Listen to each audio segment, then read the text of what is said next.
We want to start with the in-cab inspection.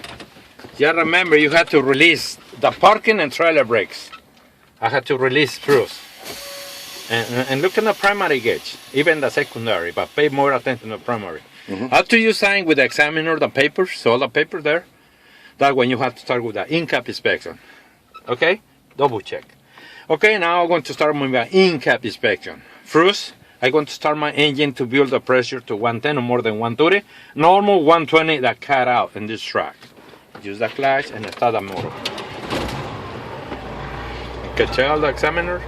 Let me give you RPM to my system chart faster. You raise your RPM like a 1300. And look at the primary gauge. Not the primary gauge, the secondary. You got to get the RPM to 1300. Double check with your brakes. Double check. Make sure it's in.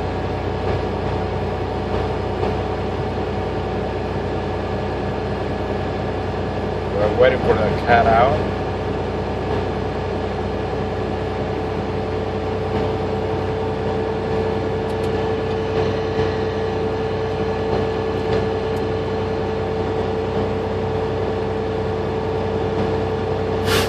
That's my cutout is working at 120. Yes. And get the motor off right away. Okay, now I'm going to do the apply pressure test. I'm going to apply 90 pounds to the servo brakes or more and wait for 1 minute. And I should not lose more than 4 pounds in this combination track. Here you brakes over the 90 pounds on this gauge and look in the primary. Right. To be sure you don't lose more than 4 pounds.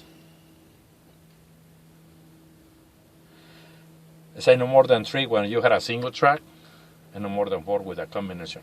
But we don't have single, we have combination track. Say no more than 4 pounds. Wait 62 seconds, okay? For example, the minute's over, for example. Okay, the minute's up, and I didn't lose more than 4 pounds, which means I had no air leaks in the system. Just open the ignition switch, don't start the motor. Open the ignition switch. Right. Now I'm going to do the low air warning test. The low air warning, it should come on between 75, no less than 55 PSI. Just pumping your brake below 65. Even if they can go 70 to get established in it. Okay, the low air warning lights come on to 65 pounds, which means the low air warning light, they are working. Now I'm going to do the spring brake test. The parking brakes and trailer brakes should pop out to 45 to 20 pounds. Just pumping the brake like this, all the way until that's super power. Okay, the spring brakes pop out to 40 pounds, which means the spring brakes, they are working. Okay, now I want to restart again my engine to build the pressure, what I told you at the beginning, up to 110 or more than 130.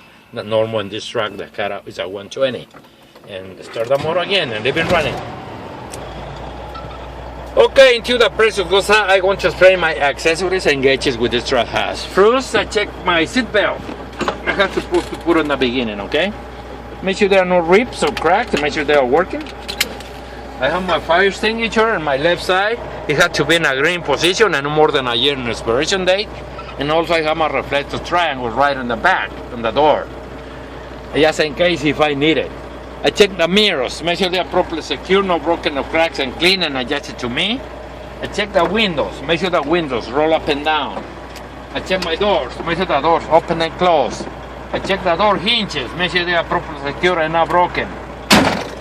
I check the clutch, no more than 2 inches free play. I check my gear shift, no more than 2 inches free play in gear. I have underneath, that one under this panel, I have my fuses systems. I'm supposed to have an extra one just in case if I need it. I check my steering wheel. It should have no more than 45 degrees play when the motor is off and no more than 10 when it's on. This is the city horn and this is the freeway horn. Make sure they are working. I have my left turn signal. I have my right turn signal and this is my hazards. They are working. I check my lights, my main lights. Make sure my low and having it working. I check my wipers, make sure the blades not missing or broken and working, and also I check my windshield, make sure there are no cracks and clean or pits and they're clean. I have my battery voltage, should be about 12 to 14, is normal. This is the water temperature, normal range, 180 no higher than 210. This is the oil pressure. Normal range is 40 to 60. This is the RPMs. This is the speedometer and odometer. This is the fuel gauge. This is the applied pressure gauge. This is the primary and secondary air gauges. This is the parking brakes, and this is a trailer protection valve and trailer brakes, either one. I have my fan. Make sure that my fan is working. I check my defrost. Make sure it's working. Make sure no debris on the top. The air come out. They had a cold and cut air. I have time to explain everything. Look, this is my courtesy lights. This is my mirror heroes. This is my jailbreak switch. This is my differential lag. And this is my suspension control switch. And also I have my panel lights right here. I have my trolley brake for my trailer. It's not a point by telling to kill time, okay? Okay, that's all with my accessories and gadgets. Let me give you RPMs to continue with my tests. Give you RPMs and wait again for the car out to do that. The pilot test, the next test is the compressor and I'm going to cut in. But you have to wait for the car up again. Right?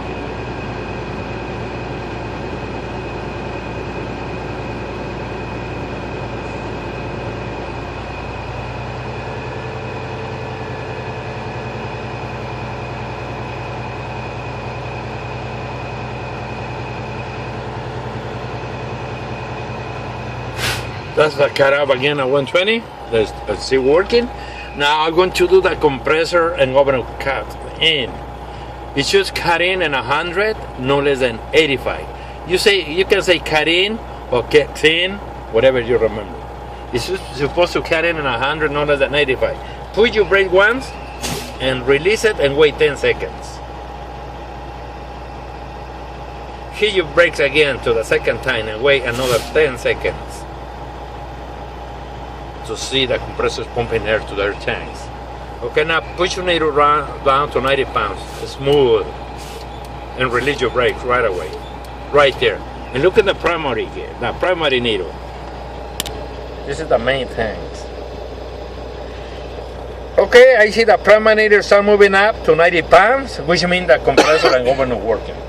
Now I'm going to do the parking brake test. To make sure my brakes are working, I had to put this and release the red. This is already in that one. And put it in low gear and try to move a little bit smooth out. Make sure the truck don't jump. Once. Two. Okay, the truck didn't roll forward. That means the parking brake are in the right adjustment. Or they are working, whatever you remember. Now I want to do the trailer brake test. You say trailer brake test or tractor protection valve brakes. It's better to say trailer brakes. One. Okay, the trailer didn't roll forward, which means that the trailer or brake is in the right adjustment. They are working. Now I want to do the servo brake test. So release both of them and put your hand, release your hand up to the steering, letting the trailer roll, and hit the clutch first and hit the brake hard like this. Okay, the steering didn't put to the left, not even to your right, which means that the servo brake is in the right adjustment, and they are working. Okay, and then with this conclude my in-cab inspection. Put in neutral, apply the brakes, turn the motor off, and release the hood, and then get out and do the walk around. That's it. Got it. You see it? Yeah.